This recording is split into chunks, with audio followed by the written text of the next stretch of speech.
Hi, this is Allison Sheridan of the Nosilla Cast podcast, hosted at podfeet.com, a technology geek podcast with an ever so slight Apple bias. Today is Friday, August 1st, 2025, and this is show number 1056. Happy birthday, Mom. Well, Steve and I are about to head off for a week with the family to relax at a house off the coast of Lake Michigan. So you're getting the show a few days early. That does mean there's no live show on Sunday, August 3rd, but don't worry, we'll be back for the live show on the 10th. Let's kick off the show with a unique interview by Thomas Mattock. It's something he did for the show, and I believe this is the first time anything like this has ever been done before for the Nosilla Cast. Hi, everybody. This is Thomas, coming to you from New Hampshire. And tonight we're going to talk about Perplexity. It's an AI assistant. She is very knowledgeable, but instead of me telling you all about it, I'm going to let her help me tell you what she can do and her capabilities. So one moment, I'm going to bring her up on my action button. Hello. How are you doing tonight? I'm doing great. Thanks for asking. How about you? How's your evening going? It's going okay. I'd like to interview you for a podcast, the Nosilla Cast, hosted by Allison Sheridan. Is that okay? That sounds like a fun idea. I'd be happy to answer any questions you have. What would you like to talk about first? Well, first of all, who made you? I was created by a company called Perplexity. They focus on building helpful AI tools to assist people in their everyday tasks and questions. They're all about making information more accessible and easy to find. Okay, and how do you do that? I help by understanding your questions or requests, and then either searching the web for the most relevant information or by using various tools on your device.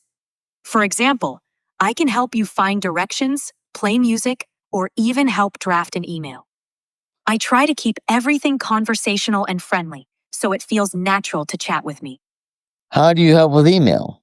If you want to send an email, I can help by drafting it for you right inside your mail app. You just tell me who it's for, what the subject is, and what you'd like to say.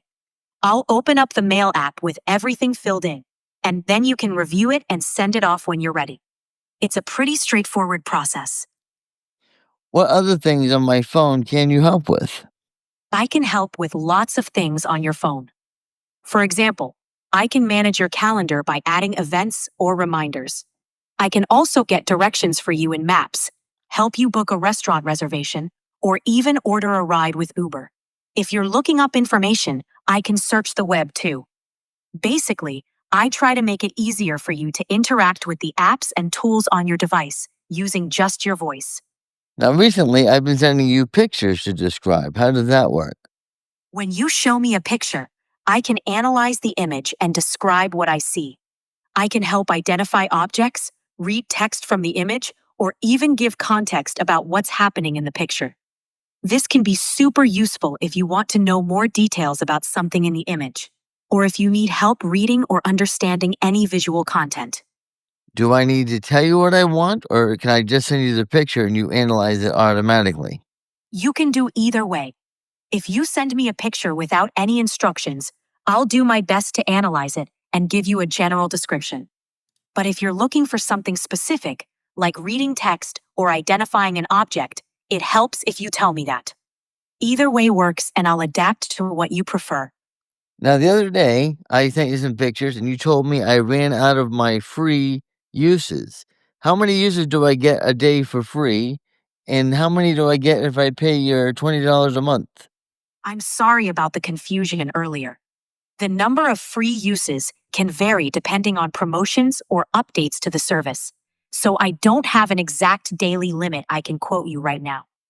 But with a subscription, you generally get unlimited access to all features, including image analysis. That way you don't have to worry about any usage limits. What other features are in the paid version? Can you explain? Absolutely. With a paid version, you often get faster responses, unlimited image analysis, and more advanced features like in-depth web searches. You also get priority access to new tools and updates as they're rolled out. The idea is to make the experience smoother and more powerful for people who need that extra functionality. Now, I think you said the other day that with the paid version, you could tap into other AIs. Is that correct? That's right. With a paid version, you often get access to what's called multimodal AI, where I can tap into different AI models or sources to give you even better answers. This allows for more flexibility and sometimes deeper insights, depending on the kind of question or task. It's like having multiple resources all working together to help you out. Which ones can you tap into? I can tap into a variety of AI models depending on the task. For example, for language understanding and generating responses, I can use advanced language models and search engines. For images, I can use specialized vision models. The exact models may evolve over time, but the idea is to always bring you the most capable tools available for each task. So each time with the paid version, I can choose the model I want. Is that correct? Not exactly choosing the model directly each time, but with the paid version, you can trust that I'll automatically use the best combination of models for your request. It's seamless on your end, but more powerful under the hood. So you don't have to worry about selecting specific models. I'll handle that for you depending on what you need. That's different. I thought you said the other day I could choose from the model depending on the task. Has that changed now? I'm sorry if I gave that impression before. As of now, the selection process is generally automated to give you the best results. If there are any future updates that allow you more direct control, I'll be sure to let you know. Thanks for your patience and for bringing that up. Which AIs do you use? And which ones do which?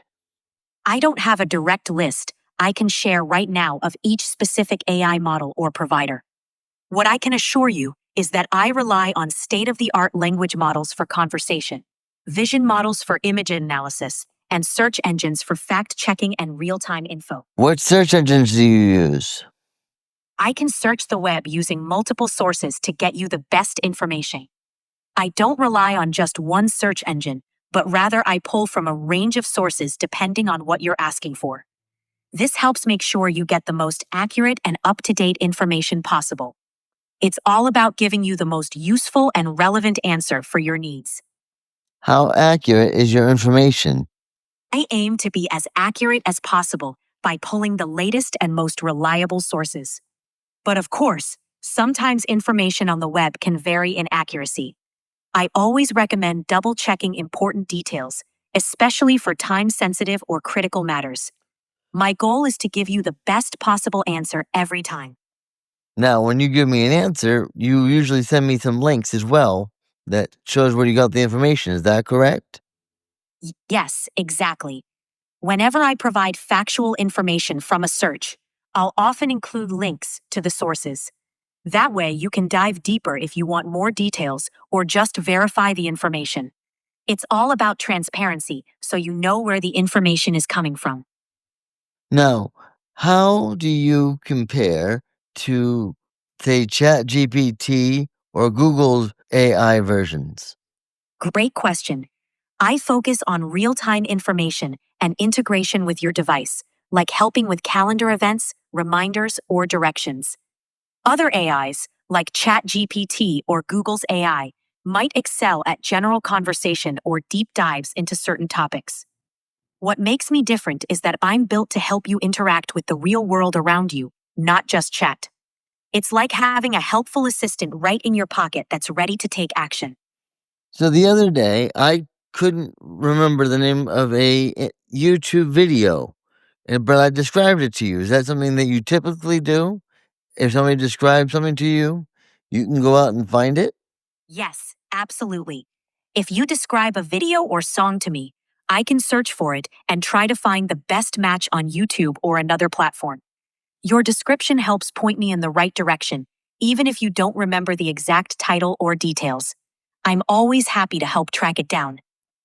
So once you find it, can you play it, or is that down to me? I can absolutely play it for you. If I find the video or song, I can start playing it right on your device. That way, you can just sit back and enjoy without needing to do any extra steps. So, once you give me the description and I find it, I'll handle the playback too. Thank you. Is there anything else that we should know about you or anything else you want to share on this podcast? Thanks for asking. Mainly, I just want people to know I'm here to help make life a little easier. Whether it's finding information, managing tasks on your device, or just having a friendly conversation, I'm always learning and adapting to be as helpful as possible. And I love when people ask questions or try new things with me. That's how I keep getting better. Well, thank you very much for your help. You're very welcome. It's been a pleasure chatting with you. Let me know anytime if there's anything else I can help with. I just locked my phone because if you don't lock your phone, she's going to continue to listen and keep talking. A couple other things I want to mention here quickly. My wife and I were looking up addresses the other day. We were sending letters to our senators and congressmen. Every time you go to their websites, they want you to fill out one form at a time. Who you are, where are you coming from, your name. It's very hard to do one at a time. So I suggested we just get snail mail addresses. Well, I asked each senator and governor for us, and then emailed all that information to myself and printed it out. Then my wife took the letter that we had concocted and we printed it out and sent it off. Very helpful. She can find almost anything. I'm looking forward to when I get paid this week. I'm probably going to upgrade for 1 month to the paid version just to check it out, see if it's any better. But so far, I think she's pretty cool.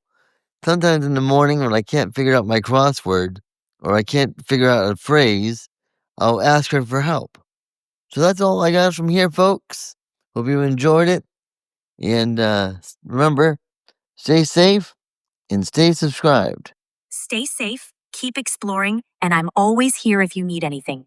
Take care. Well, you got to say that was unique, right? I thought that was really an interesting idea. And I think what I love about what's going on with AI right now, there's a lot to dislike, but what I love is the kind of ideas people are coming up with of what to do with it that I never would have thought of. I thought Thomas did a great job, and I really enjoyed it. Our good friend Pat Dangler was in the market to buy a new electric vehicle, and I was really lucky that she let me help her research and test drive the various models she considered. I know a lot of people are EV curious, so I asked Pat to come on the show to talk about the process and her final decision. I've decided to do something really mean, though. I'm going to split the interview into two halves. In this week's Nosilla Cast, you're going to hear her talk about why she decided to move on from her current electric vehicle, even though she was quite happy with it. Then we'll talk about the car she considered and the tool we developed together to help her make her decision. But you'll have to wait for next week to hear what she ended up buying and why, and what it's been like driving her new EV for a couple of weeks. Welcome back to the show, Pat. Hi. Thanks for having me back. Yeah, of course. This was so much fun. Let's start by spending a few minutes talking about the car you were ready to replace. You were driving a Tesla Model Y, and you loved it, right? Yes.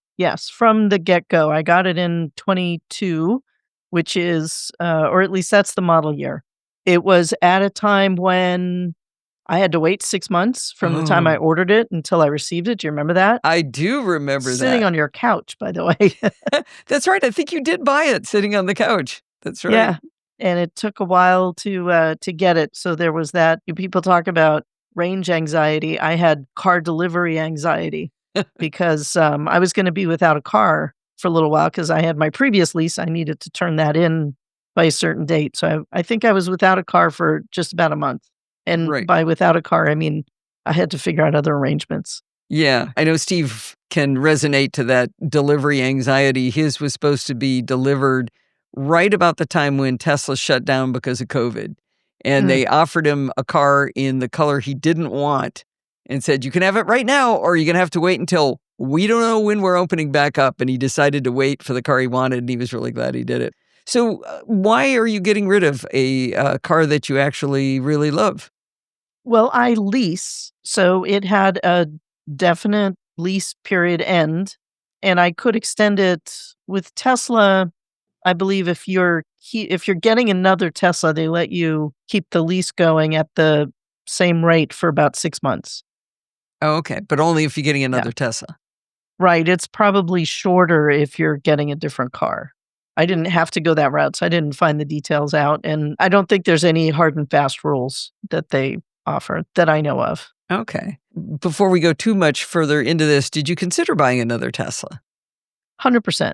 Yes, that car was on my list because I really enjoy so many aspects of the Model Y, and they redid the Model Y. Now it's nicknamed Juniper, which I always mistake with another name. We usually say Jupiter, but usually. it's Juniper, Yeah. right?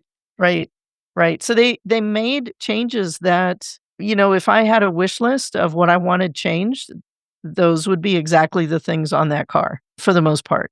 Yeah, it is a really cool looking upgrade. And it's kind of boring to get rid of one car and get a car that's just like it. I did do that once. I got almost the identical car.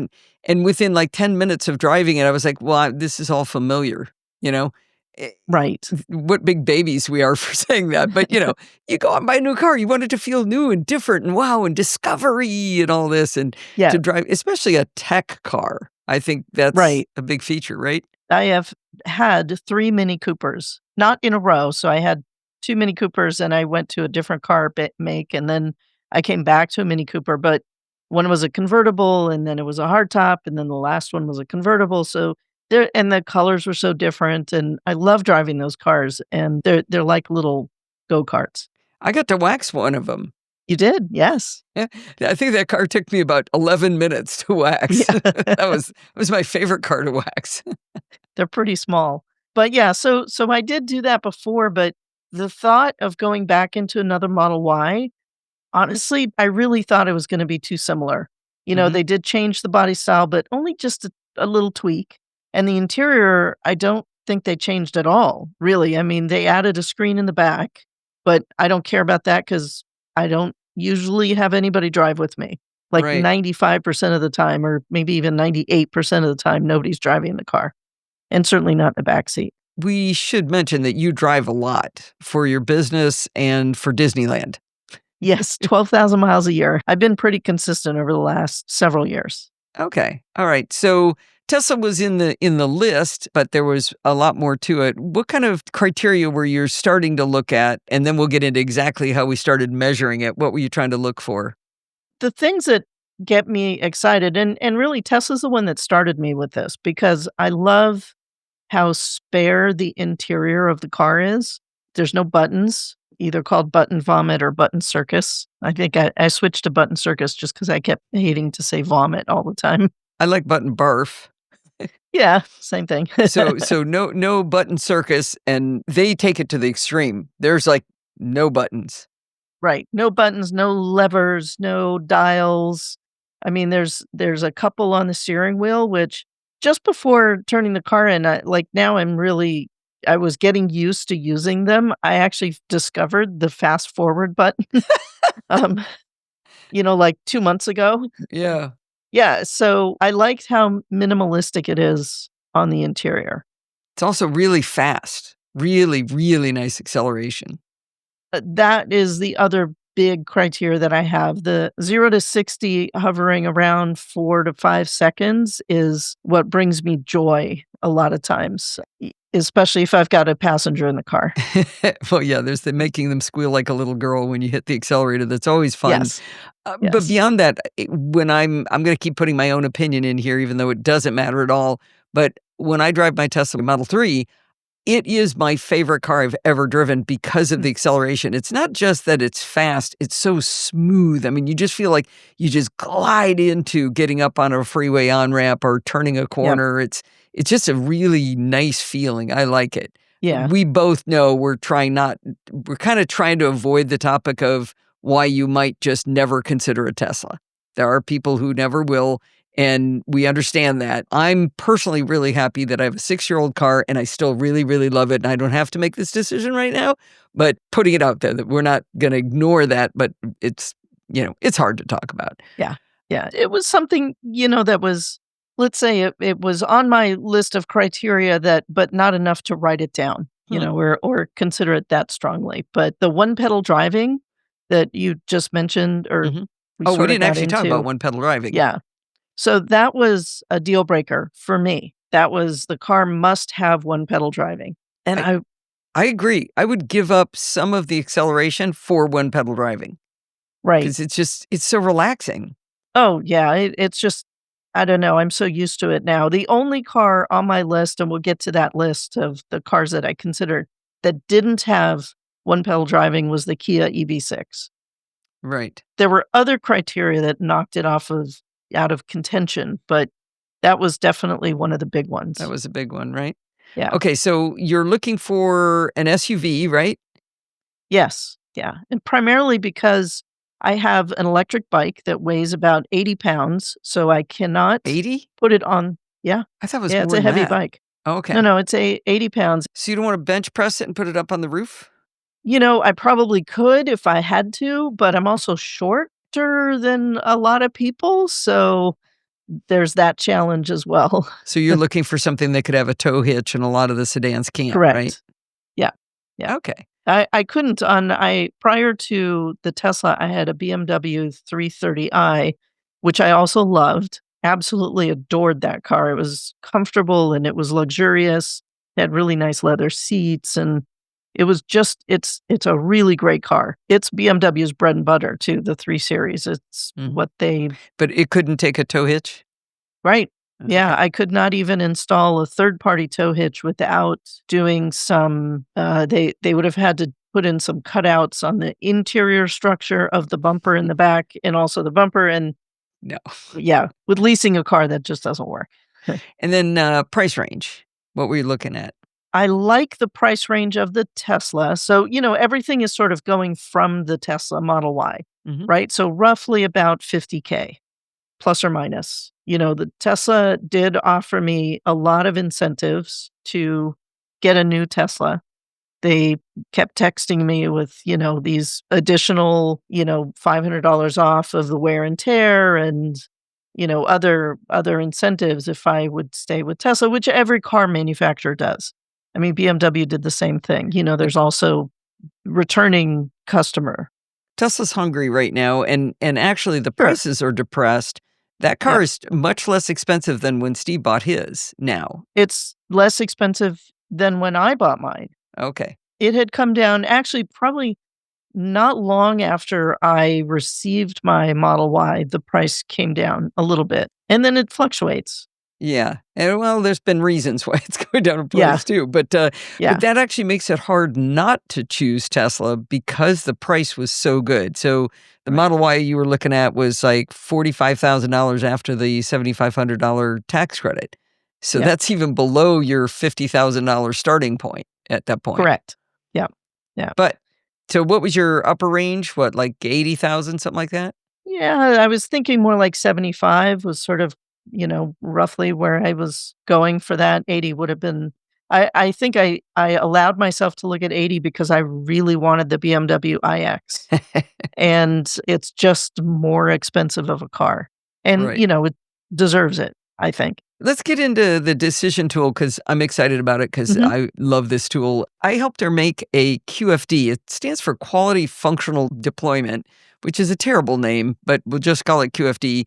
And I do a very simplified version of this tool. You can make super complicated ones that do all kinds of things. But the basic idea is you lay down all of the criteria first before you look at all of the different options of what you might choose. You list the criteria, and then you give each one of those criteria or criterion. I can never remember which one's plural, singular. I know Marianne's going to get mad at me for not knowing that. But anyway, you set down all the different things you care about, and then you give each one an importance value of a 1, 3, or a 9. It's not a 1, 2, 3. It's not a 1 through 10. It's a 1, 3, or 9. And it has to be 1 through 9 for this tool to actually do you any good.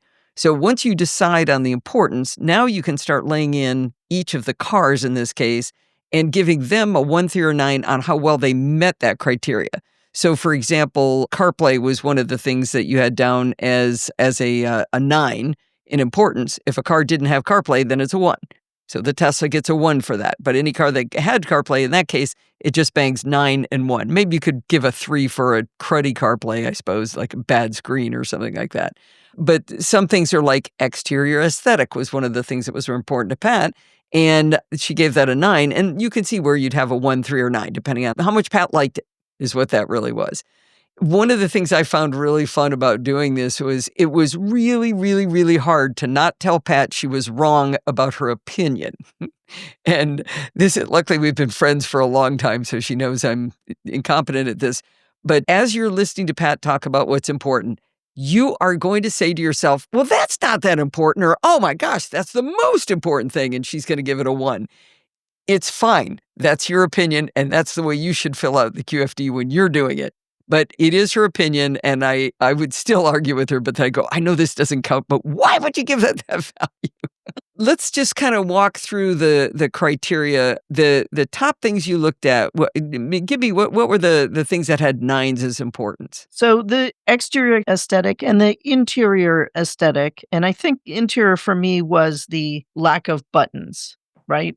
Okay. The lack of obvious controls. I don't know a better way to describe it. Buttons and fans. Well, you also and, had minimalistic dash as one of the criteria. Yeah, so Kind of go together. yeah, I mean, the interior aesthetic does include things like the seats and whether it's got, a metal dash versus a beautiful wood grain dash, that kind of stuff. Right. It's very, very subjective. Sure. But, I'm going to be sitting in the car for a lot of time and I don't want to look at ugliness around me, right? Right. Rear storage, that was another big one for me because, and by rear storage, I'm talking about the hidden storage. So everything, keep in mind, my starting place is kind of the things that I really appreciate about the Tesla Model Y. So when you lift up the bottom floor in the back, there's a huge amount of storage. And I use that a lot. I take around stuff with me like cables and connectors and stuff like that all the time when I go to clients.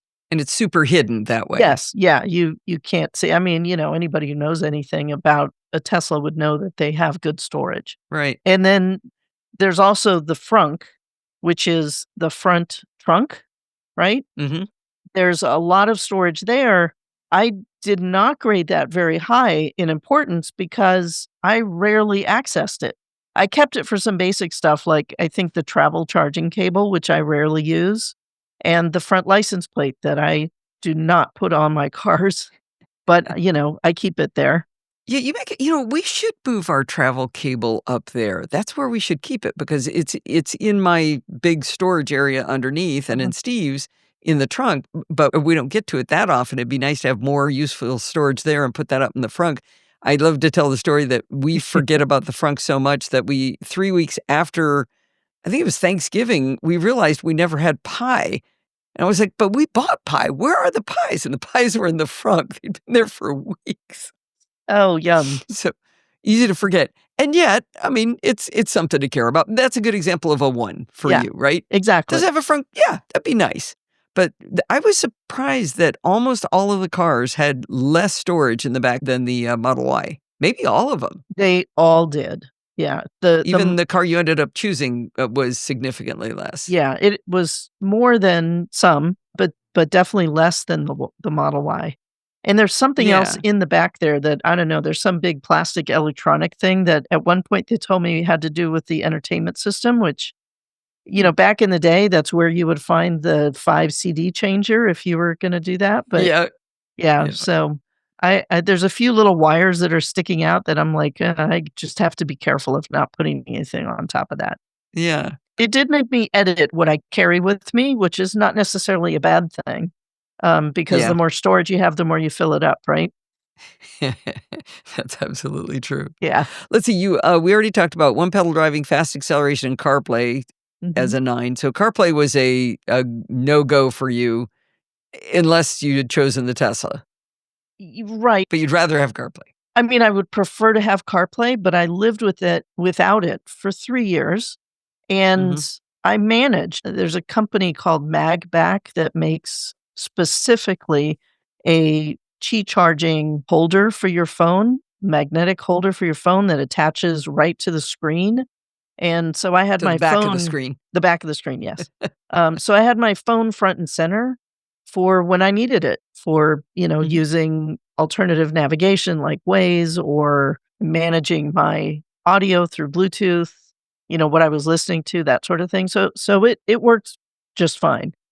Yeah. We use one from a company called Jawa, who makes one that I actually learned about it from Bodie Grimm. And that one, it's been real nice to be able to have the phone mounted there. And sometimes what I do is I run Apple Maps on that for navigation, Mhm. and I'm running the Tesla Maps.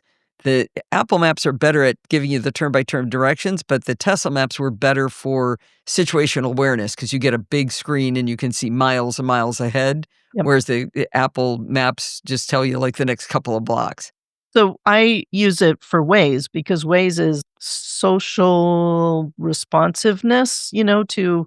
traffic situations. People report things pretty Right. quickly when they happen. So, and I don't know if anybody's familiar with driving LA, one drive to Hollywood at midnight is 20 minutes.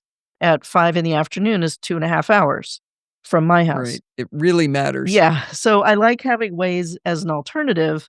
And my observation is that the Tesla navigation usually got me there faster than Waze did, or Oh, at least at the same time. So interesting. it was pretty reliable in that regard, which is why, Okay. something like navigation didn't really come up on my list. I was happy with what I got in the Tesla.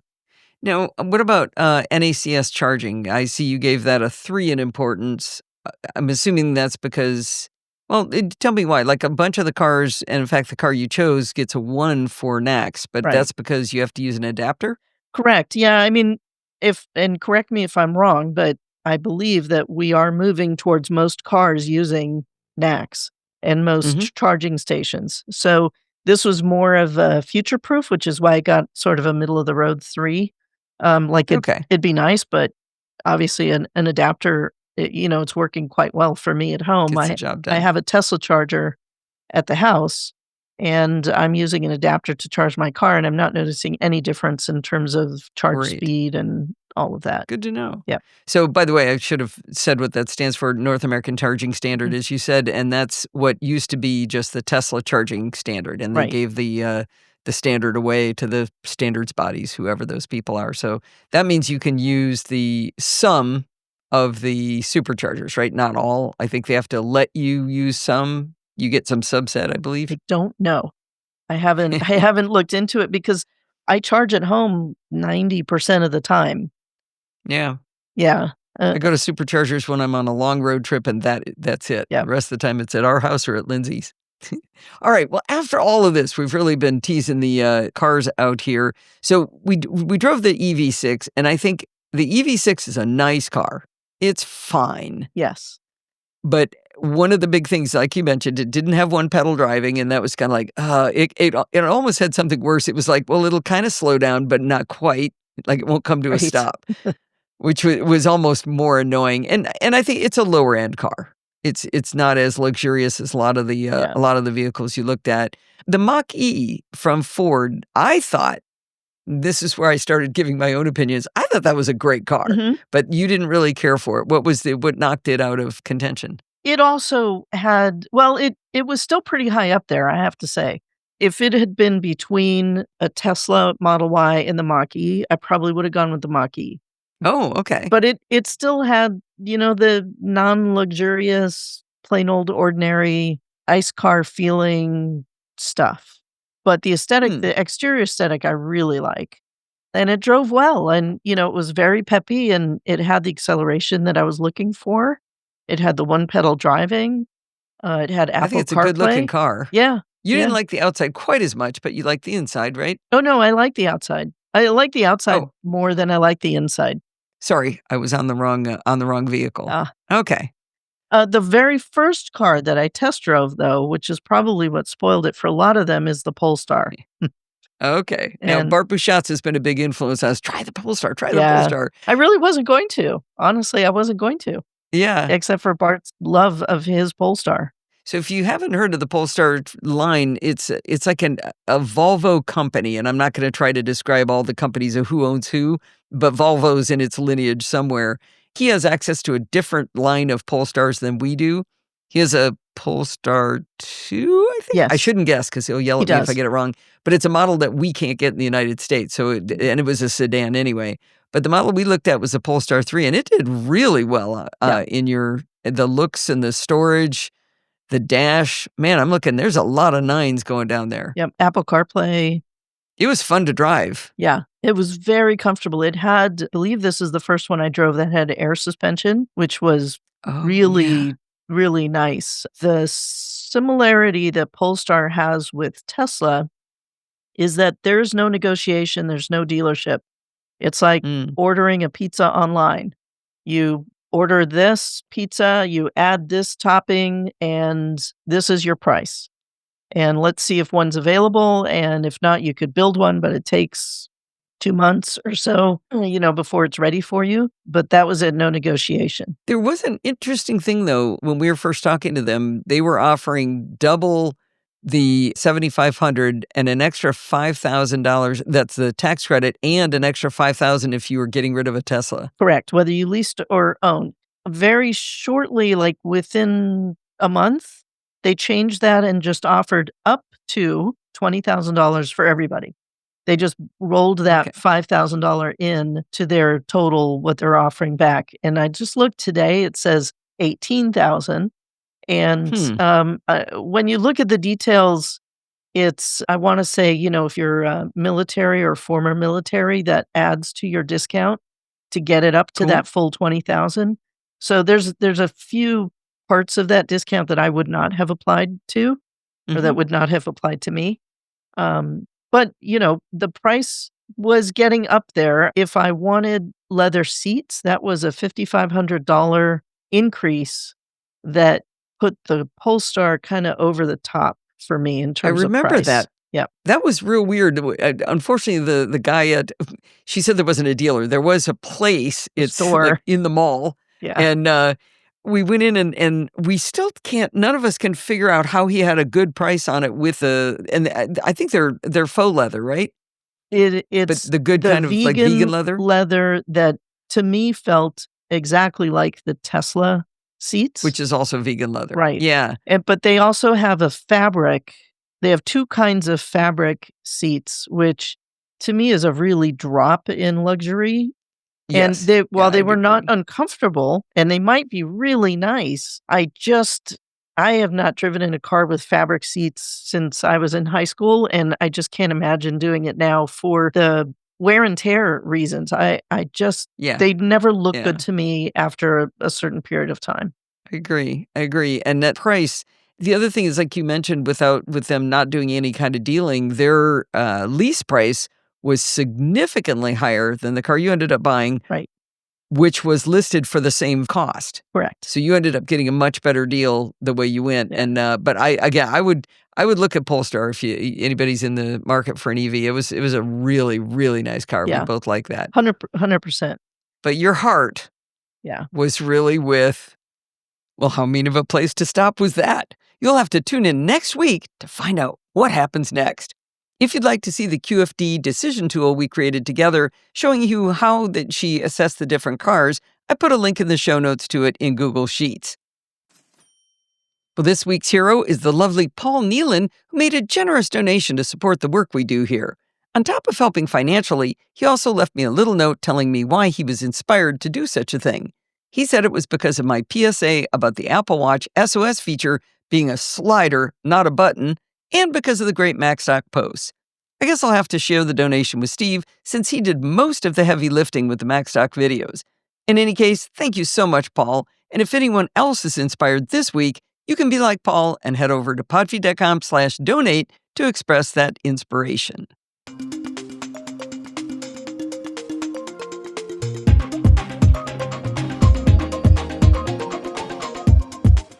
Well, it's that time of the week again. It's time for Security Bits with Bart Bouchatz. How is sunny, delightful Ireland, Bart?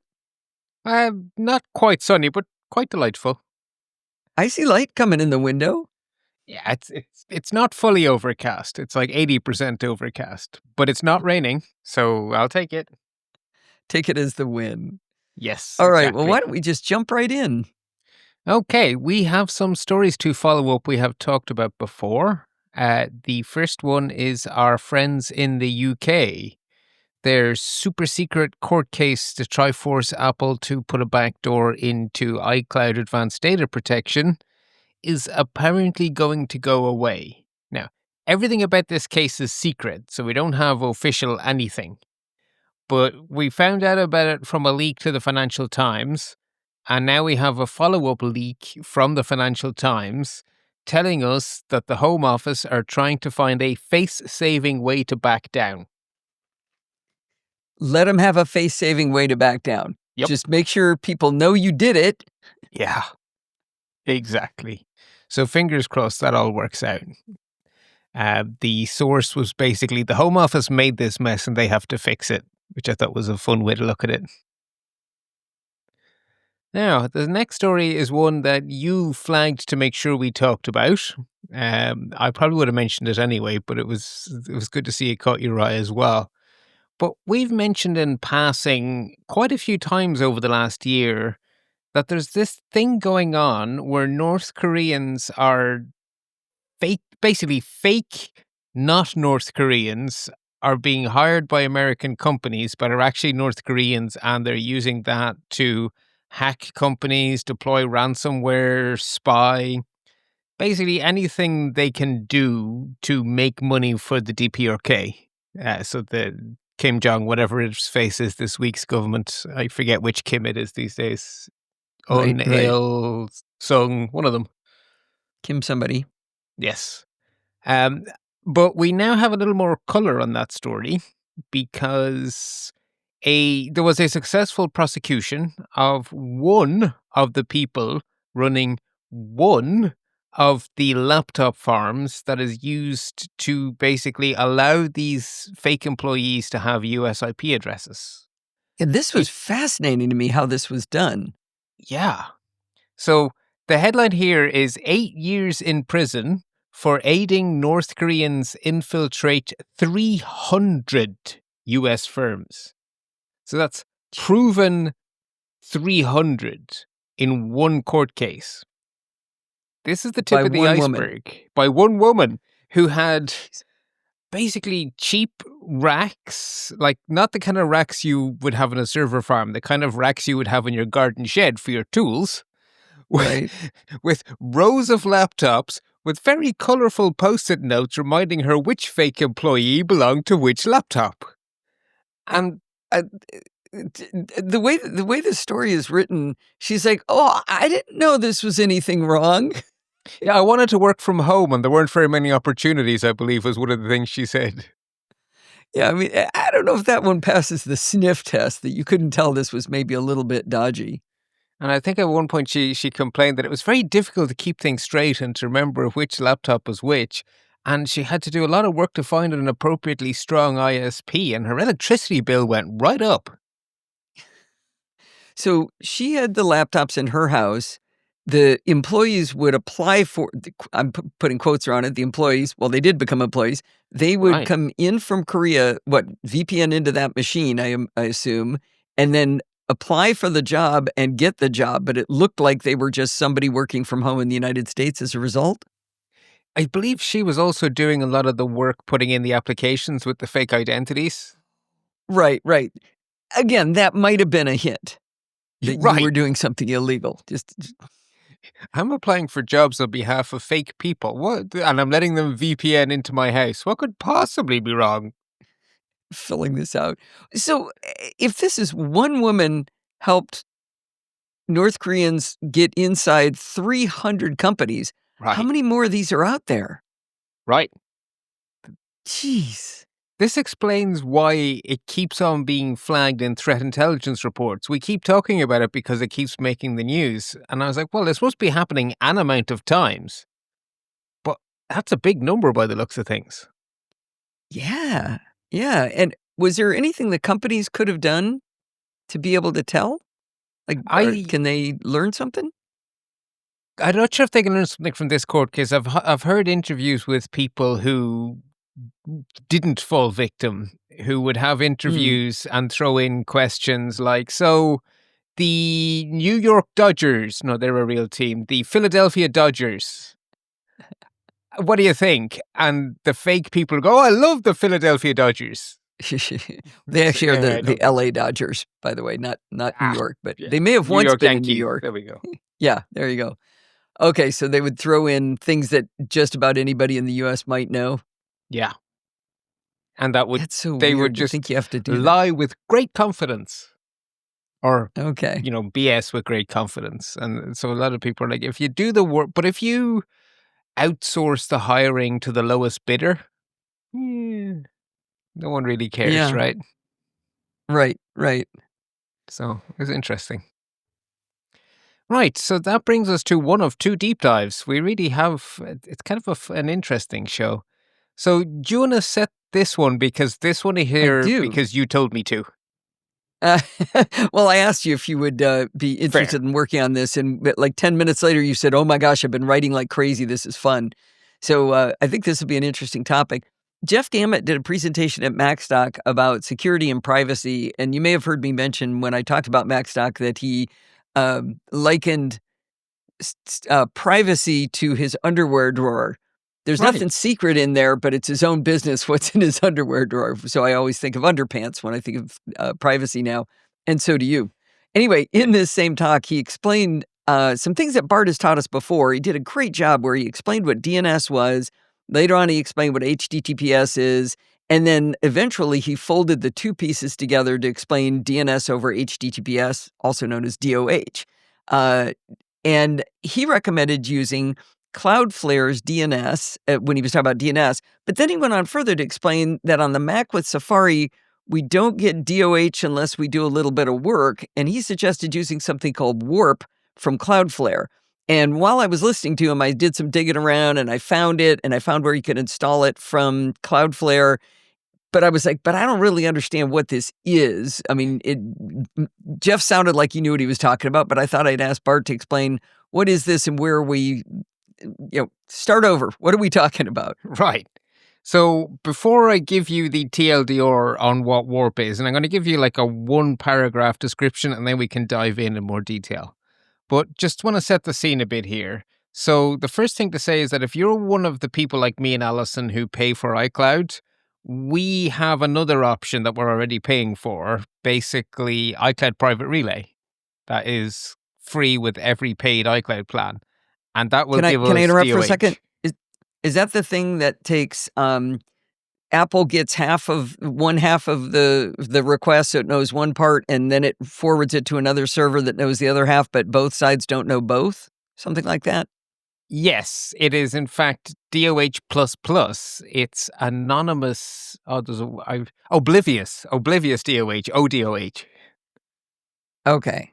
Yeah, it's a two-parter. So one half knows who the client is, and the other half knows who the server is, and no one knows who's actually talking to who. Okay. So you know that there's someone. No, Bart is asking for something from some website, and the other part of the process knows that some website is talking to some Apple user, and there's no way to join the dots. Right. Okay. So if you turn that on, you would get DOH. Yes, along with other stuff. There's a lot going on. We talked about that in a lot of detail in the recent episode triggered by a discussion with you and Adam, I think. Where you were discussing right. When we were it talking about and VPNs. Yeah. Yeah. So I've turned it off for some reason, so it must have annoyed me in some way. There was a time when it was unreliable, and when its servers would get a little cranky, your internet would slow down. Not because your internet was slow, because you were routing it through these proxies that were slow. But that's settled down really well now.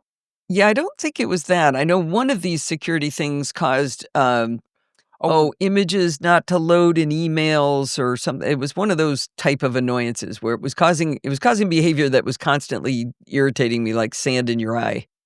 I don't remember what it was. memory of you trying to turn it on after we recorded that VPN episode, and one of your other tools fighting with it, and I don't remember which. Okay. All right. Well, so maybe I'm a candidate to try something else. Possibly. Very possibly. Okay. So that's the first so if you have point to note. iCloud paid for and you turn on iCloud Private Relay, you do get DOH++. Yeah, so okay. Carry on. On the Mac, browsers are free to bring their own browser engine. So in iOS, every browser is Safari with a different skin, right? So the brains is defined by the OS, and Firefox only get to give you bookmark syncing and the sort of the plus features. Whereas on the Mac, Firefox is its own engine, and Chrome is its own engine, and Edge is its own engine. So they're free to choose to use the OS DNS API, because the OS will offer DNS to anyone or to do their own. And all the major browsers have chosen to allow you to do your own and to support DOH if you choose to do your own.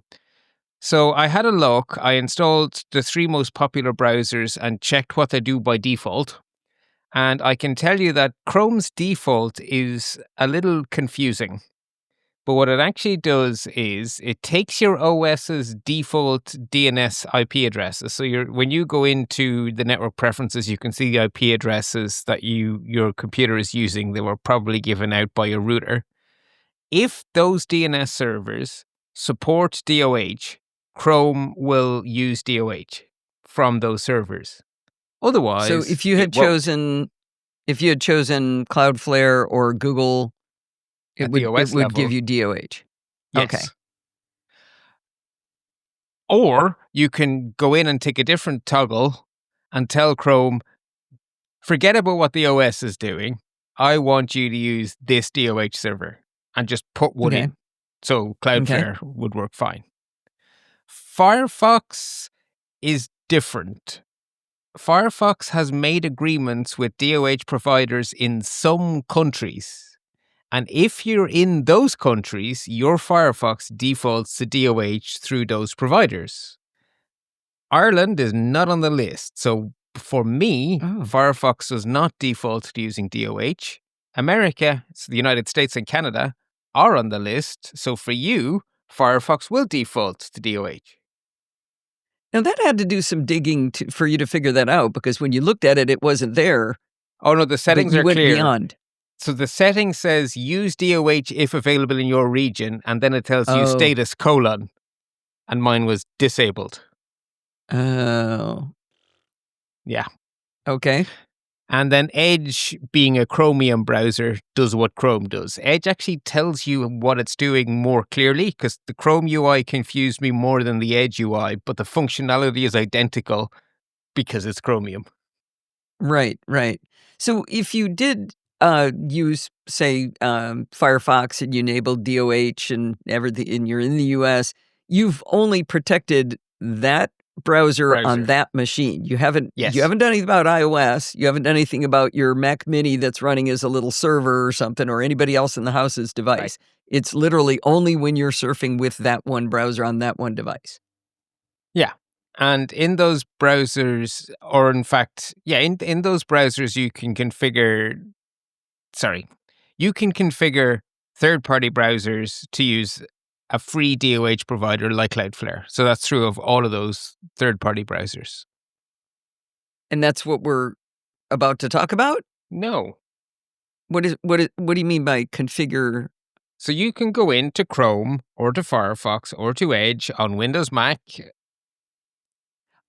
Android, and you can configure a DOH provider inside those browsers. So this bullet is looks like it's a new piece of information, but it's part of that same set, what we were just talking about, right? Well, it's related. But it's not one of the browsers, so it doesn't go on the list after Edge. But it's part of bullet 2, essentially. Okay. Well, okay. I mean, it's not a new thing. I guess none of this. Okay. Well, it doesn't matter. Anyway, okay. Moving on. The other choice then is at the OS level.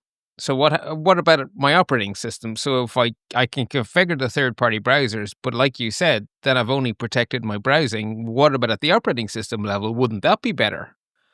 Mm-hmm. And support here is patchy. In Windows 11, great. It's just available. You go into the settings app, which is called Control Panel, not settings, and you can just put in use secure DNS and provide a DOH compatible server, and it will do that for you, no problem. And then everything you do in every app is protected. So that's not too bad. It's on that one machine only, but it's easy enough. The Mac, no. iCloud Private Relay or Hackery. We'll get to the Hackery in a sec. Okay. Or Linux, take your pick. Depending on which Linux you have, the answer is whatever you'd like it to be. So some support it well and some don't? Yeah.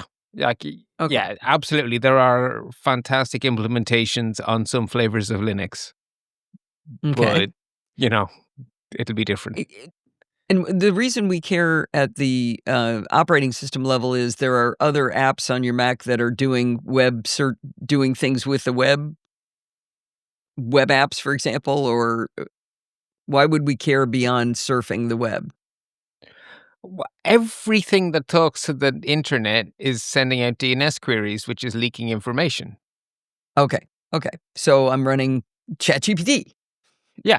If you're running ChatGPT as an app and you don't have secure DNS, then the fact that you're running ChatGPT is available to anyone who can see your network traffic.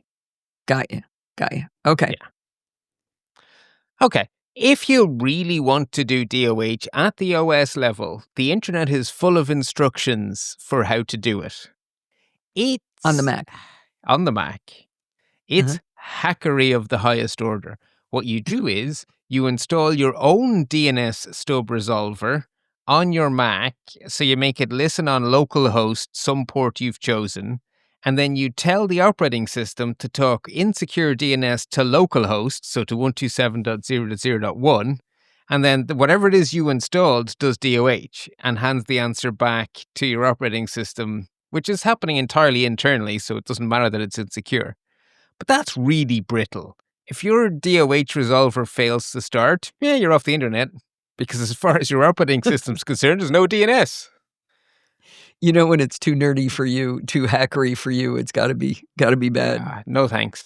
No thank you. So this gives you an idea of why Cloudflare Warp is appealing, because that's quite confusing, right? When someone says to you, so how do I just use DOH everywhere?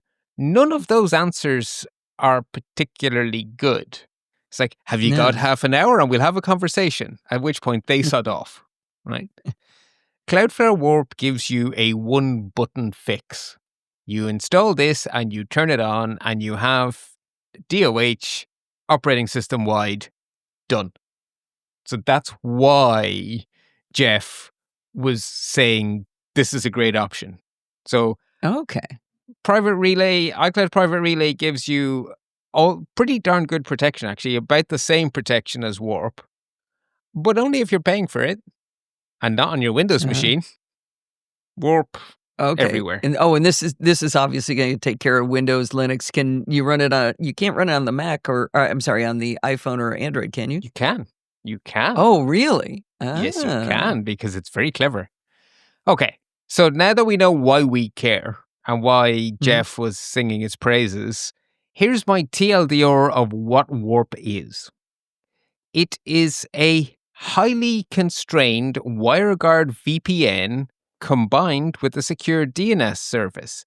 It routes all of your DNS queries to Cloudflare's 1.1.1.1 DNS server via an encrypted tunnel connected to your nearest Cloudflare data center, and can optionally also route all of your internet traffic through that same tunnel. So by default, it's a VPN for DNS only. And the VPN API allows any VPN client to set the DNS server, because otherwise VPNs can't work. So every OS that supports VPNs allows the VPN to manage DNS at the operating system level. So by using the VPN API, Warp can mess with your system-wide DNS on iOS, because so can every other VPN provider. And so it provides a VPN that either routes only the DNS traffic through that VPN, giving you secure DNS for everything your iPhone or your Mac or your Windows PC does, or optionally, you can have it behave like a real VPN and send all of your traffic through Warp. Now, unlike a special purpose VPN, you don't get to choose where the endpoint is.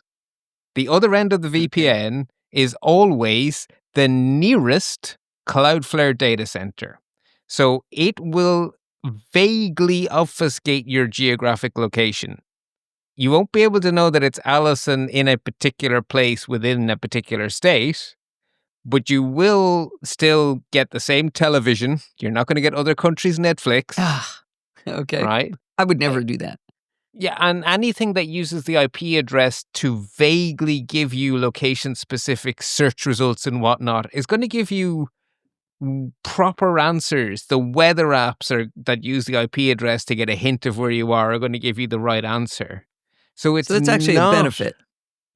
Yeah, and iCloud Private Relay is the same. So it's not a way to change your location. It's just a way to be private. Okay. Now, it has a bonus extra. Because Cloudflare data centers are very special places. Cloudflare is the content delivery network for about half the internet. So if your VPN endpoint is the CDN for half the internet's content, your browsing speeds up because you have picked the shortest path to half the internet. You've tunneled directly to half of the internet. Wow.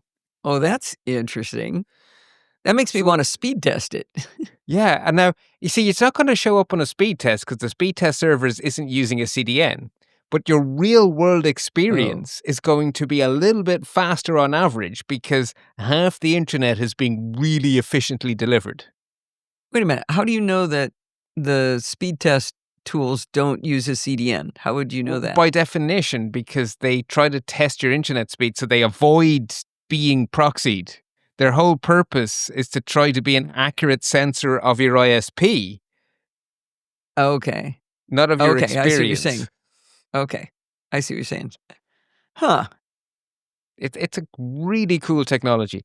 And the biggest power here is how user-friendly it is. So as a nerd, I love the fact that they're using the WireGuard protocol. That is one of the most efficient VPN protocols out there.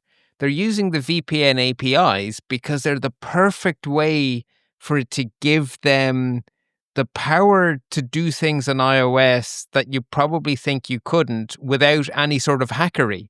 They're just using the tools Apple provides really intelligently.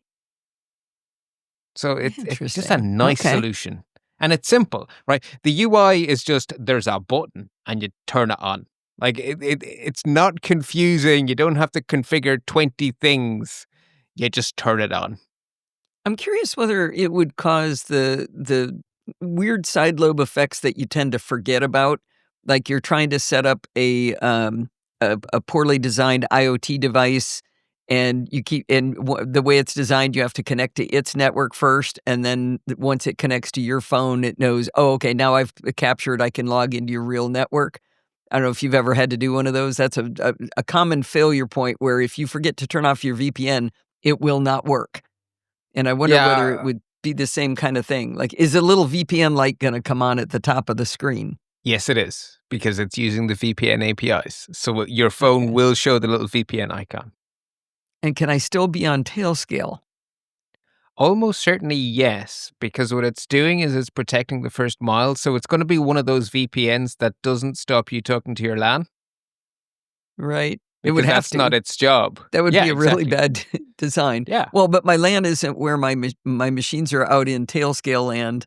Yeah, but how do you get to Tailscale, right? You're getting to Tailscale either through an app on your device, in which case no problem, or you're getting to Tailscale through an endpoint that's sitting somewhere on your LAN, like one of your devices is acting as a gateway, I believe it's called. Right, I would probably not need to do that anymore, but the so when Tailscale is turned on, the little VPN light comes on. It will. And so Tailscale has a network range that is the only network range that goes into its VPN.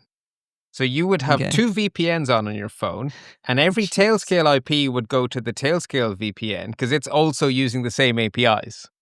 Right. And every so it'll grab other those IP first? address. Well, it's not first. The routing table says these IP address ranges go here. So the routing table in that complex situation would be LAN traffic goes to the LAN. Traffic for exactly the IP range for Tailscale goes to Tailscale.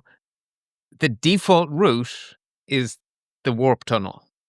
Okay. I think of that as a flow chart. I think of that as a flow chart saying first, if this, then that. Table. Yeah. Okay. Yeah. You know I'm Which going to you- do this. Have you done it? Good.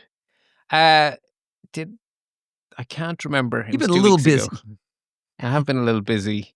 I did go so far as to check the docs to make sure the install process was simple, and the docs for everything are like, oh, okay, this is very straightforward. There's no mystery meat here. There's no jump through hoops, stand on your head.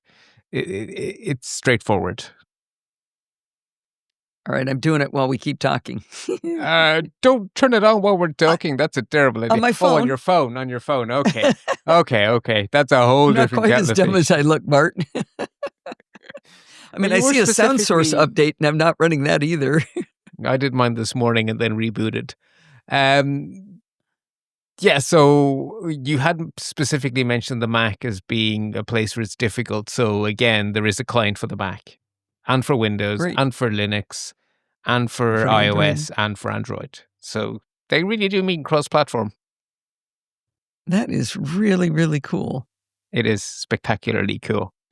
Okay, so our second deep dive. Well, hang on. Let me get back to one more Okay. thing, that a section that you have in the show notes that we danced around but didn't say explicitly is we're talking about people don't know when you go to HTTPS whatever, the example you give, cancer.ie, they do not know what you did when you went to that website, but they Yes. can see that you went to that website. So that might be one more piece of information they add to the phishing table is them or somebody they love has cancer.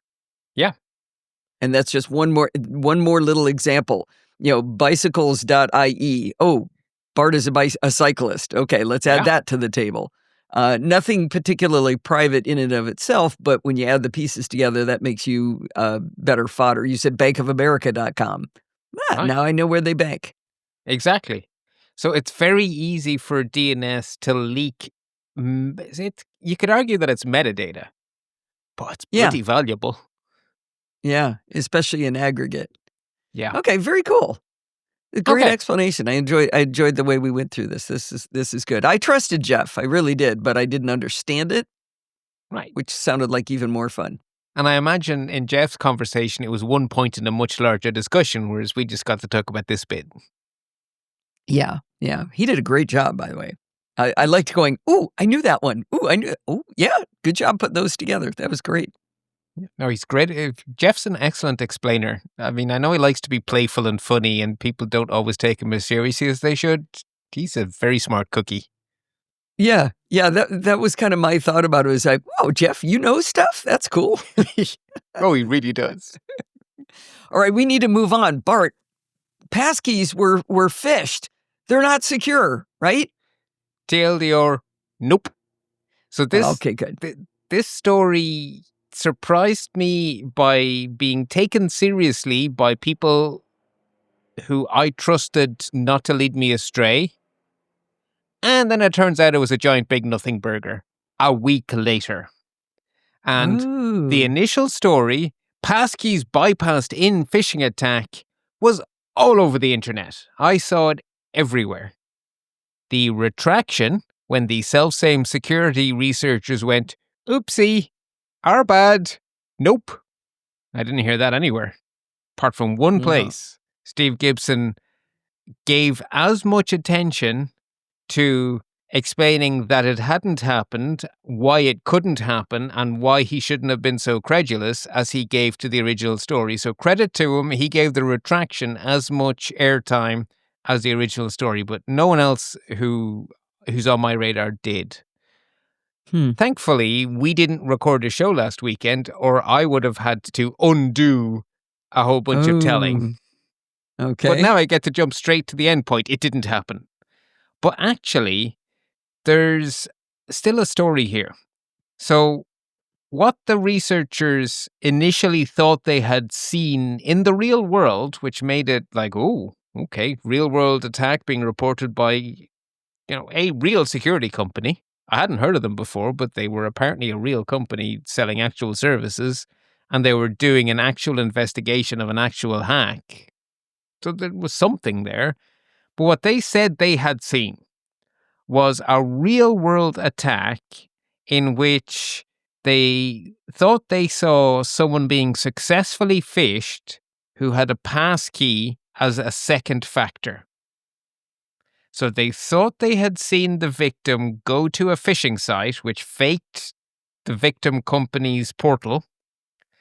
The victim entered their username and password into the fake portal, hit submit, and were then presented with a QR code to scan and some social engineering to basically tell them that for blah-de-blah reasons, we need you to do the passkey on your phone this time. Scan this QR code, which triggers passkey's mechanism for using a different device.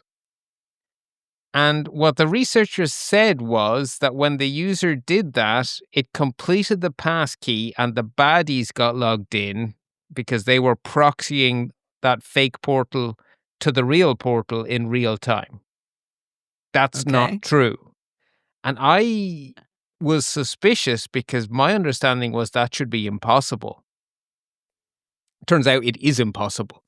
So I remember reading in great detail the password spec when it was announced, because when they said QR codes, my brain straight away jumped to, but what if someone copies the QR code and social engineers me into scanning it? And then I read the next line and it said, includes a Bluetooth proximity check. And on my iPhone, whether I'm using the built-in iCloud keychain or 1Password, when I scan a QR code, which I have to do quite often for reasons I'm not going to go into because I don't talk about everything here, I can see it tell me it's doing a Bluetooth check. And then I see the Bluetooth check pass, and then the authentication succeeds, and then I get logged in. So I assumed maybe that Bluetooth step is optional, and that some clients, which does not include the Mac, iOS, Windows, or 1Password, don't enforce the Bluetooth check. So you're talking about in the spec, you thought maybe it said it was optional, not required?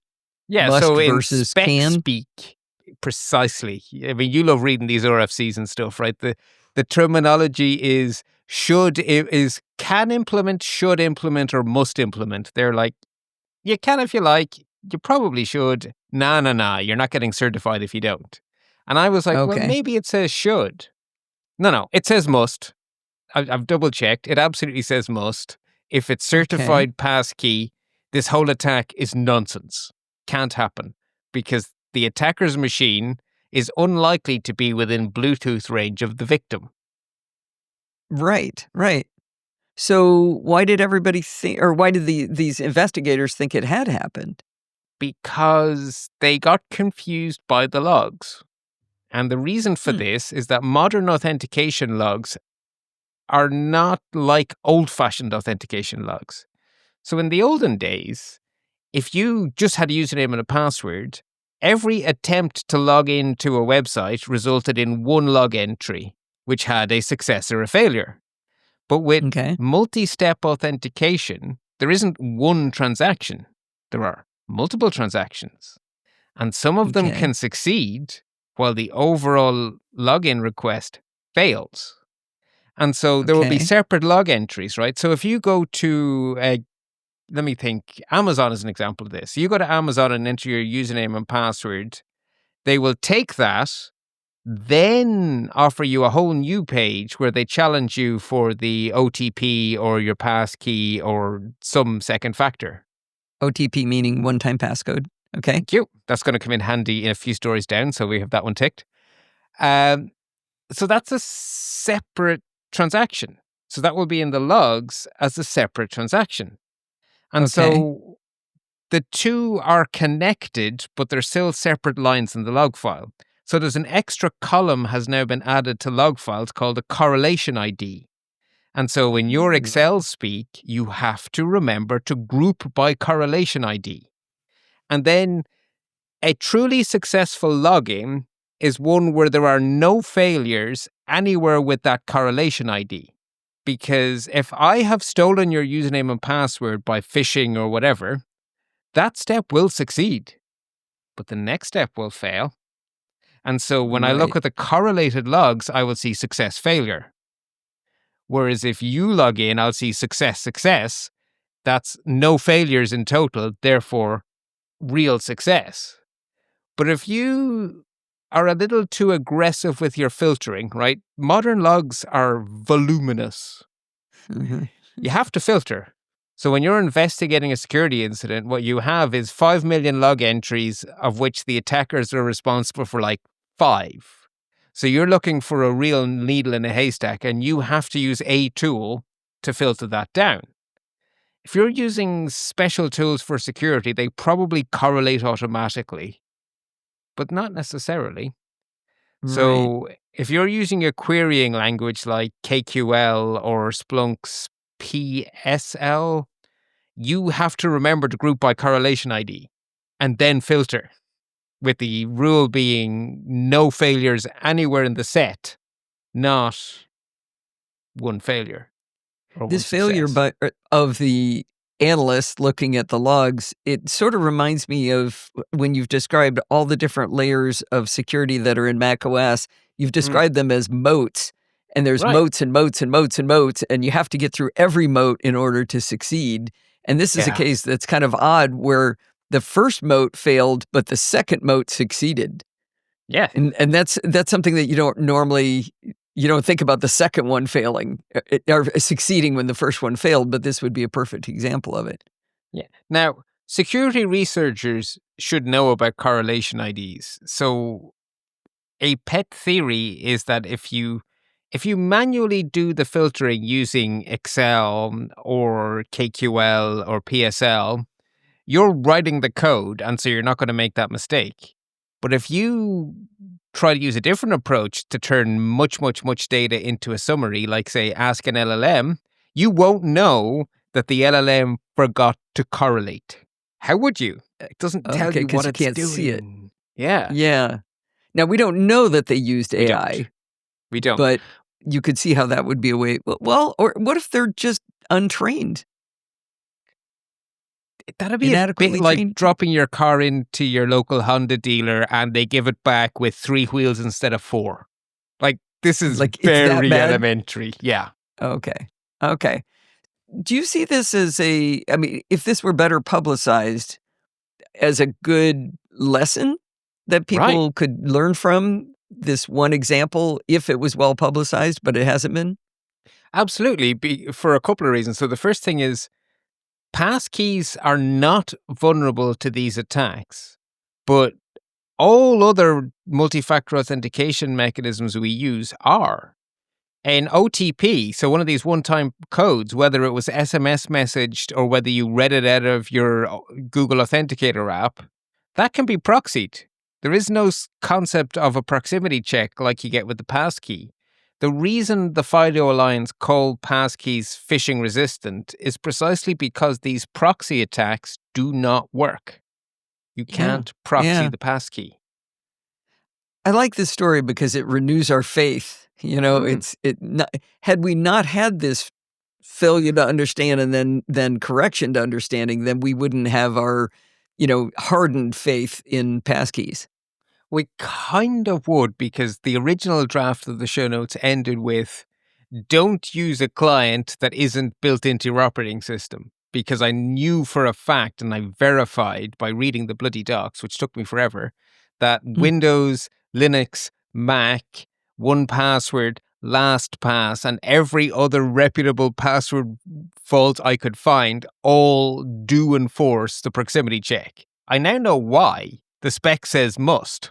If you have the passkey icon because you passed certification, you do. So Okay, I now so know we don't this is have to worry about universally it true. now. Yeah. So I was Okay. going to say don't use untrustworthy authenticators. But no, They don't passkeys exist. are secure. I love it. That's fantastic. Yes. Well, for a bad story turned good, that was pretty fun. It was. So now we have an action alert, which is not particularly scary. Apple patched everything. There are no fun features in these latest OS updates because we've had WWDC. They've told us everything cool that's coming, but that's not coming till the fall. So it's just security updates. But you do want them because they are security updates. One of them is to Safari. And something that I think a lot of people forget is that once upon a time, Chrome was using WebKit, and Chromium was a WebKit browser, and then Chromium forked WebKit to start to diverge. But they still share an awful lot of code because there were millions of lines of code when they forked, and only some of those have been rewritten since. So we talked about a Chromium flaw that Google patched 2 weeks ago. That was a sandbox escape, and we talked about how bad it is when JavaScript gets to mess with stuff outside the browser because that's your files, and you don't want a web page being able to mess with your files. Right. I remember that one. Yeah, well, it turns out that that same problem was also in WebKit, and Apple have patched it. Oh, I like it. I like it. I'll give you another reason to do the latest update. Like on macOS, it's 15.5.6, I believe. They're all 0.6. Yeah, Pat Dangler sent me something today. I don't know if you've noticed, but 1Password has been less consistent at being able to fill things in. It's like it doesn't stick. There's something just dodgy. It's just unreliable. It's not as good as it was. Every now and then it would miss. I'd go to Safari and it wouldn't come up. And I'd look and it's Right. unlocked. Why isn't it I also doing? get it where it's not unlocked for some reason. Like I'm looking at 1Password open, but the browser extension's is showing locked. Well, she got a note from the 1Password people saying they fixed it. And by they, it's not 1Password. It was macOS. It was something wrong with broken in Safari that was causing it. So there's a good reason to go do it is if you want your 1Password to be happier. That's good to know because it had struck me that it had been rough in the early days of the latest macOS and it had sorted this out and now it wasn't so great again. Like it was getting rusty or something, just like sometimes it would creak when you go to use it. Yeah, definitely. Okay, that's good to know. Okay, now, we are going to come shortly to something very rare, a notable news segment that is 100% good news. But between us and that good news, we have the worthy warning section, which is never good news, and it's proper living up to it today. So, we have a giant big auga, auga, auga. There is an app called Tea, like the beverage. It is very popular on iOS. It is designed for women who are on the dating scene to rate men in that sort of a rate my boss, rate my teacher kind of way. And they make a big deal about this being private and about verifying that all the members are really who they say they are, and they make you prove your identity. And they literally didn't have passwords on their database. Oh my gosh. They didn't put up a sign saying everyone's data here, but they may as well have because there were no protections. There wasn't even a please keep out sign. It was just, if you find this, have at it. And attackers found it. And now it's all over the internet. And you don't want to see what the people on 4chan are doing with that data. It's not good. So is it information about the women and the men? Yeah. So it's information Basically about who anything. they are because they had to prove their identity to get onto the website and everything they said. Oh my gosh. So doxing across the board? Doxing across the board. So the only takeaway I can give you is if you're using this app, stop. Right? Do not log in. Well, John Gruber said, why log in and delete your data? Can you trust this company to actually delete anything? I don't know. Either way, assume that anything you gave that app is known by baddies. So if you receive some sort of a weird email or something that seems to be real because it knows something, maybe it isn't real because they know it from T. So in the same way that I say that, when your bank loses your data, be aware that someone could phish you very convincingly because they know your account numbers and stuff now. Well, anything you put into T, it could be known. So don't take that as proof of anything. Wow. Yeah, because if you're in there talking about where you went on said date, Right. with said man and said neighborhood, and oh, jeez, that's bad. It's just spectacularly bad. So it's all uphill from there. That helps. I noticed the Lenovo story is bulleted in one too I far. fixed it. Sorry about that. No, thank you. I fixed it, yeah. Okay, so the next 3 stories are for specific subsets of the Nosilla castaways. The biggest subset, I think, is Nosilla castaways who own Lenovo PCs, because if you have to use a PC, Lenovo is actually a pretty good brand. They bought the ThinkPad line from IBM when they decided to stop being a hardware company, and they're doing a pretty good job of it. So, there's some nice laptops from Lenovo. If I had to use Windows, I'd probably be a Lenovo customer. Anyway. Isn't it a Chinese company? Yes, it is. Yes. But okay. Whether it's branded as Dell or not, it's made in the same factory. Yeah, but it's completely owned by China. Yeah. I just remember that one because we went through a massive thing in our company to try to standardize on one vendor, and they did all these vendors up against each other. They chose Lenovo, and literally like hours before they were going to sign the contract, they got sold to China, and for a government contractor, that was a no, and HP got the deal. But I mean, we were this close. Oh. It was... Yeah. I feel sorry for you because HP are not on my list of best PC vendors. No, not so much. They're I don't know. The screens are dark. The webcams are bad. Other than that, they're awesome. They're heavy, they're below Dell so that's on my good. list. So that's damning with really faint praise or really faint damn. I don't know. Anyway, that's not good. Anyway, if you have a Lenovo PC, what's going on? There is a firmware update for you, or there may well be. Apply it. They fixed a bug in Secure Boot. That is an important security feature, so patch. The next story is weird. So, if you're an ExpressVPN customer, and you're a Windows user, and you use Windows Remote Desktop to connect to something through that VPN, you didn't go through the VPN.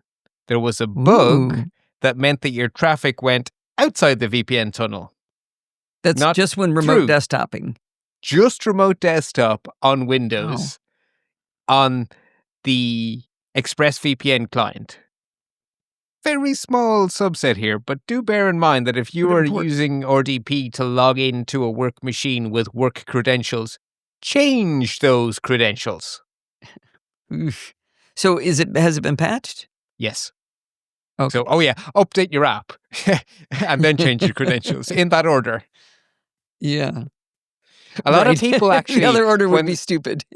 No, but you'd be amazed how often that happens. People panic. Oh my God, my password's been compromised. I'll change it everywhere. And now I'm going to patch my machine. No. Patch, then go change all the credentials. Or you can change them all a second time. Right. And then the last one is for a subset of Nosilla castaways who are PC gamers who like a particularly popular German brand of gamer mouse maker called Endgame Gear. They make really cool mice, apparently. They look cool. But they have a really powerful config tool so that you can make your gamer mouse behave exactly like you want your gamer mouse to behave. They accidentally shipped malware instead of the driver for a couple of weeks. Oh, come on. Yeah. It's a finite time window. Basically, their CDN was hacked, right?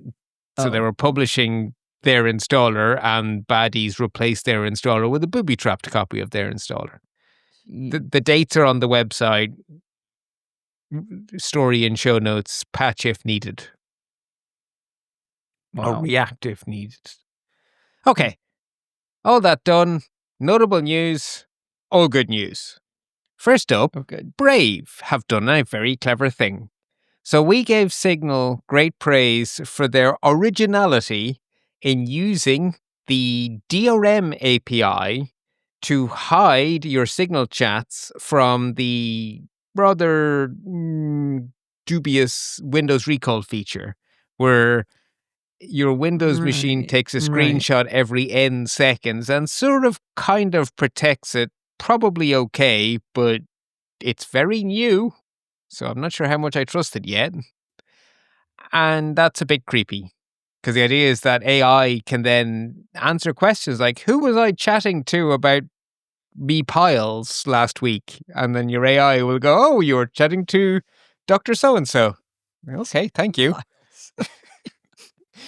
Sorry, that's just in my head because one of the most inappropriate things ever, we had this amazingly wonderful lady who's run the tills in the university restaurant, but she didn't have an inside voice.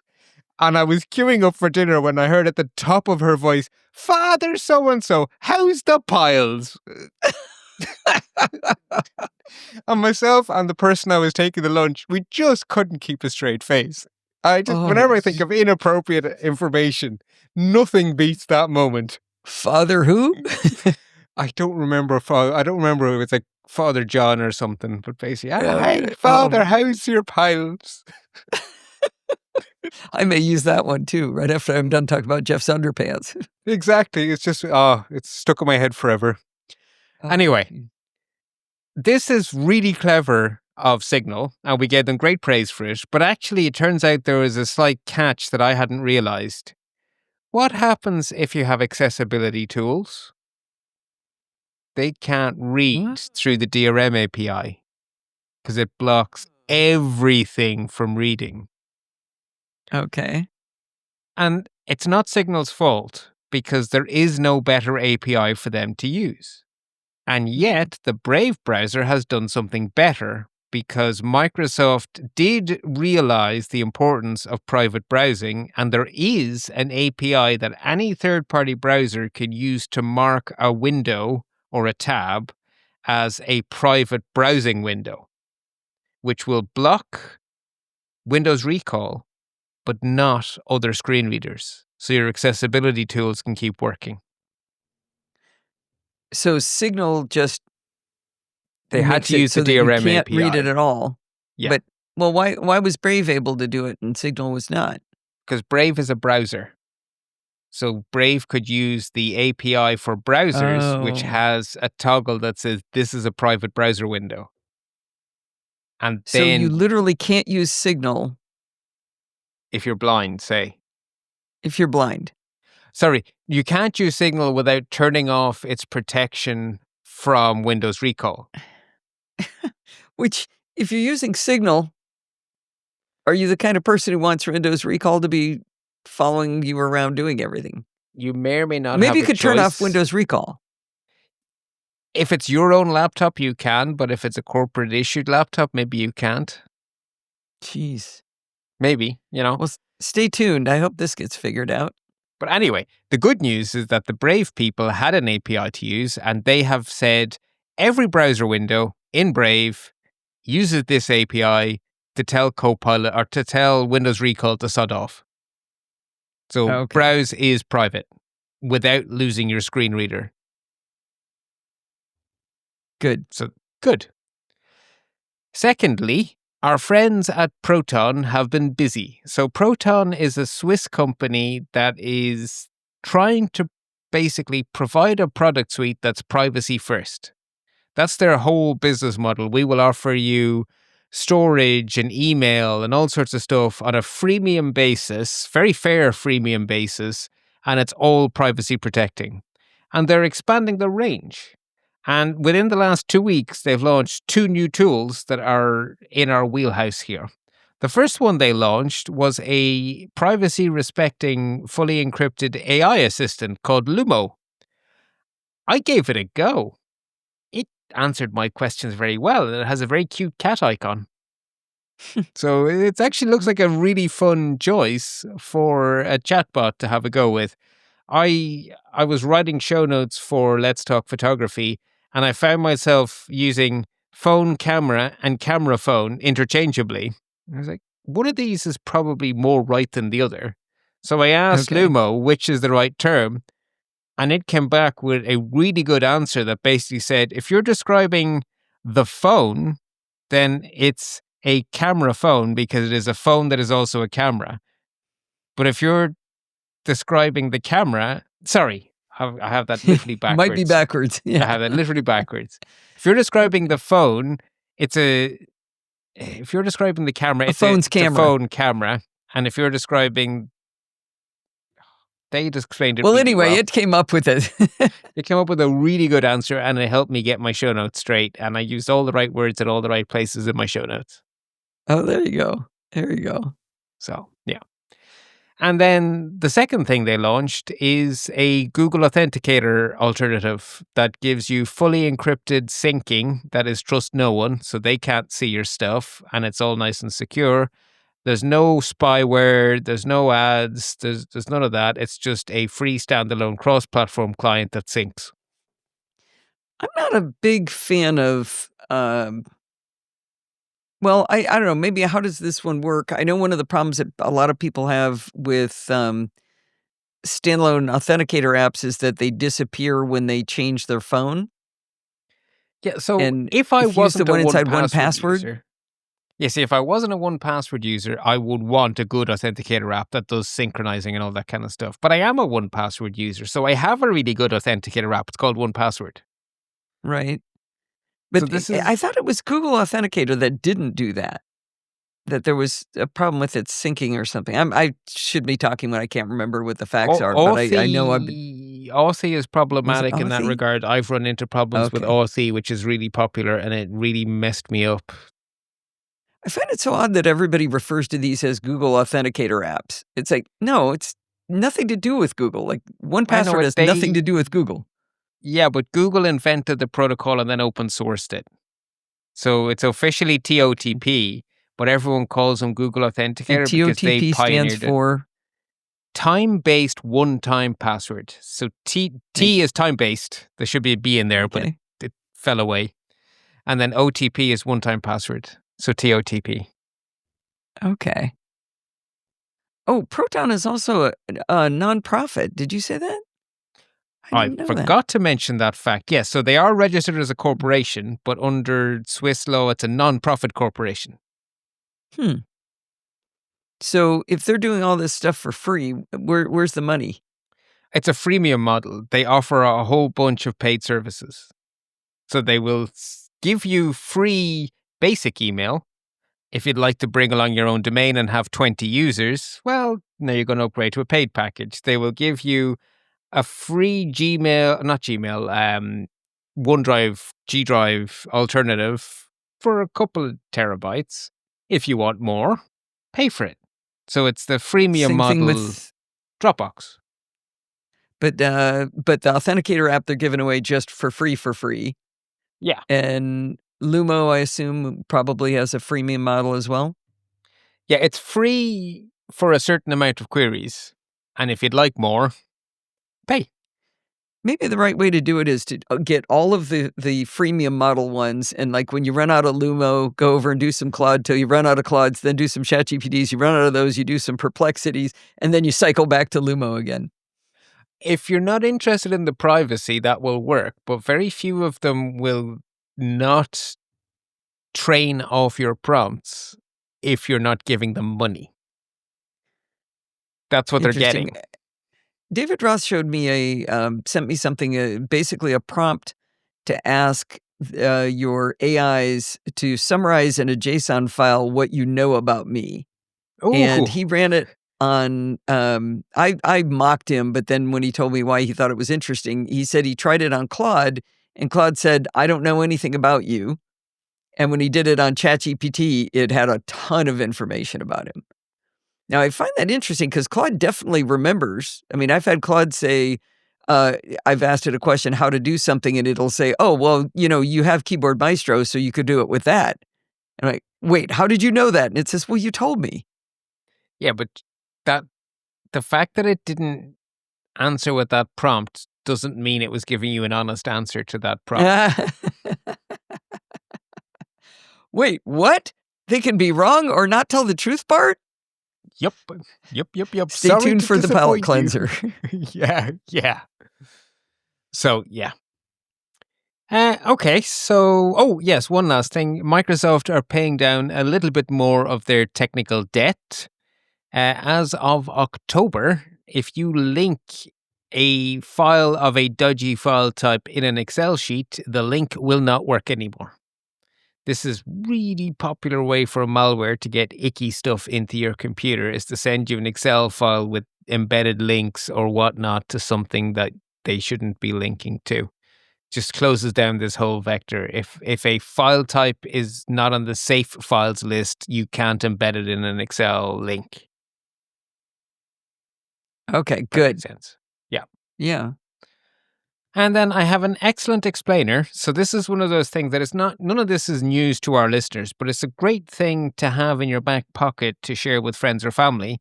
In this case, it's the podcast Kill Switch, which is mostly a podcast about AI and usually not the happy side.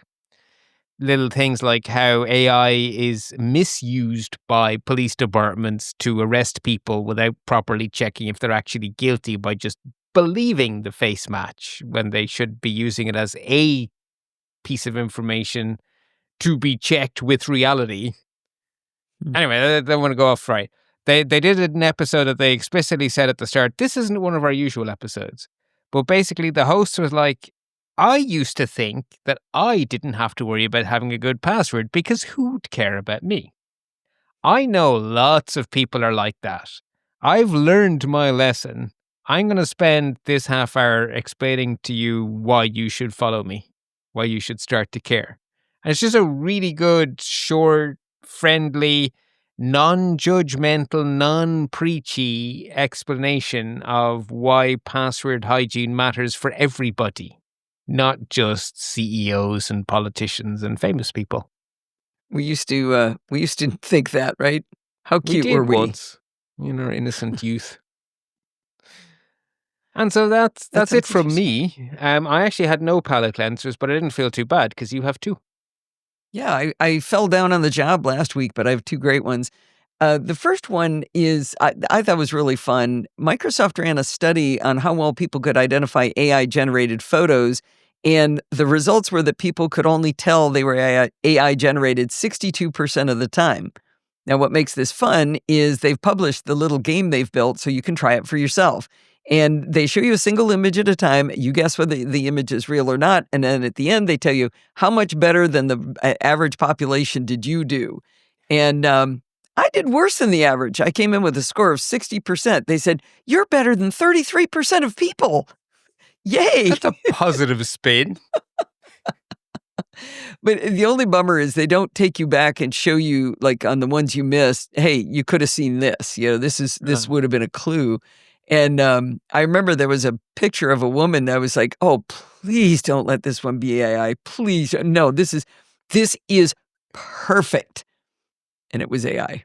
I mean, I sat there like looking at the reflections in her eyes, you know, looking at her earrings, the way her hair was, her skin, everything. And I did not do well on it. So I put a link in the show notes to that. It's on Petapixel, and it's really, really good. It's a lot of fun to go through and make yourself feel terrible about what you can tell. I basically, anytime I see something really amazing, that's not true. I assume everything's wrong now. I think that is the safe default. I would support that. Maybe that's better because people were tricking us before. Right. Now we assume they're tricking us. That's the default. Yeah.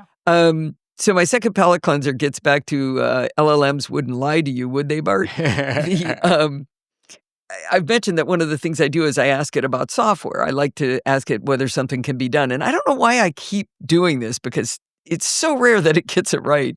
I may have to stop.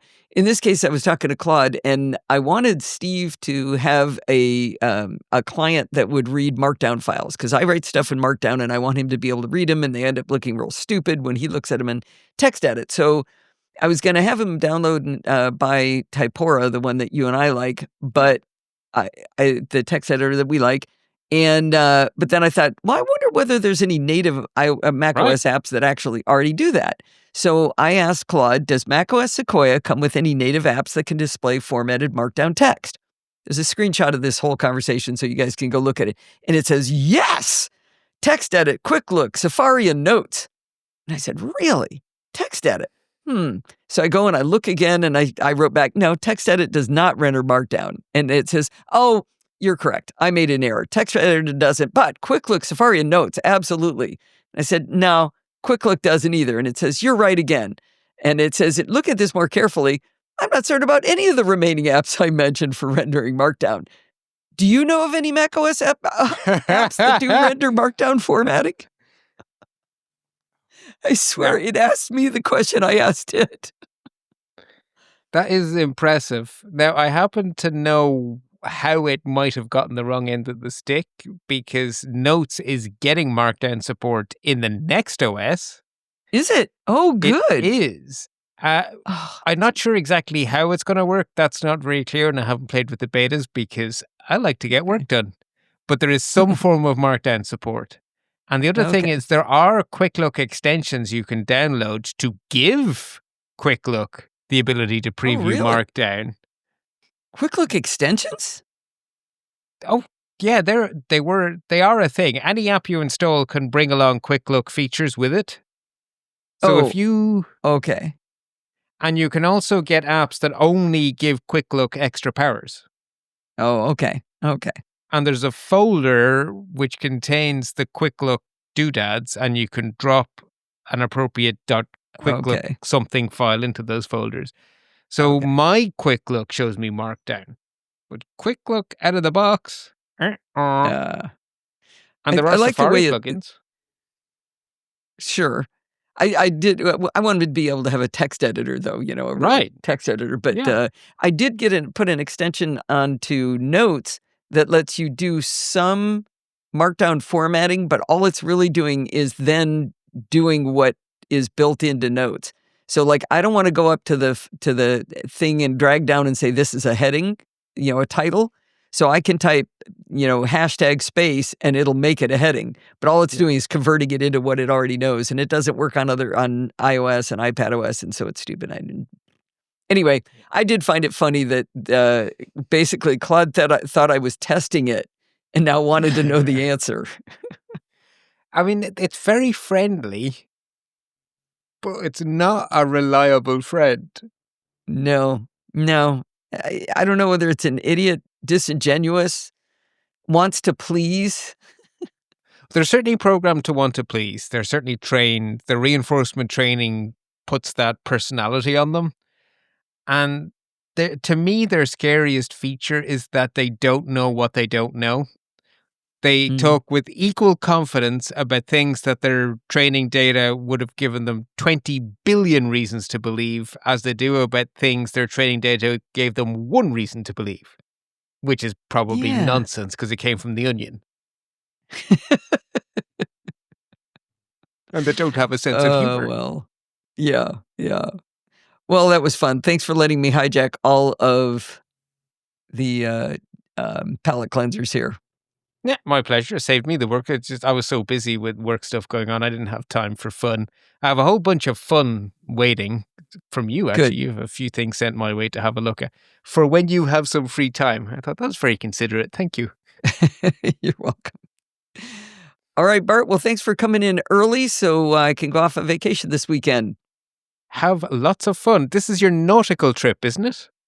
Well, it's going to be on a lake, if that counts as nautical. Swimming, water, little bit of boating. We have boat day.